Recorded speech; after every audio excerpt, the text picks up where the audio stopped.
The next question, you too can see, right? All of you all. It says, let us say we recognize the divine, or what you call as the collapse of masculine and feminine. Tell me, what would happen to our society now, or how would our society be different? Good question. There would be great faith in being and in humanity. A client that was going through divorce, in fact, she went through divorce, and I was talking to her, and I said, she was trying to rush into the next part of the relationship in her cycle. And I told her, would it be okay to spend your evening off these days with music and with things that you would like to do? And she said, but there's nobody in the house. When I open the door, it's empty. It's so dark, she says. I get what she's saying, but here's another truth. She's not willing to consider her very own existence. I told her, but you are there.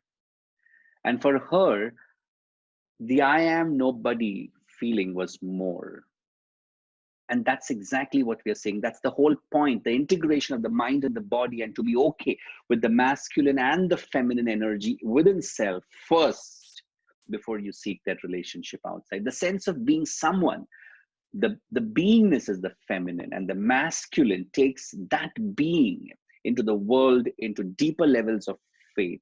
Now it goes in both directions actually, and people would love their own creativity. They would honor the imagination to create and express themselves. They would honor the earth. They would be able to relate without having the power over the whole world, because people wouldn't have agendas for their children or manipulate the love or people or relations, or trying to please another, kissing asses, living up to another's expectation, or seeking this validation. You see, in many ways, they would become a place, they would be creating a place where they would want to belong. And that's Robert's dream too, for the NLP community and for the rest of the world. The deepest and the safest redwood forest, where we all can grow, and yet nothing and nobody is harmed. The ecosystem of I am because you are. Ubuntu in many ways. And to find that voice that lives within us, that is femininity. To find that voice which is connected to the depths, so that instead of the voice coming out from somewhere else, or from our childhood, which says you should, you must, or you have to, etc., etc.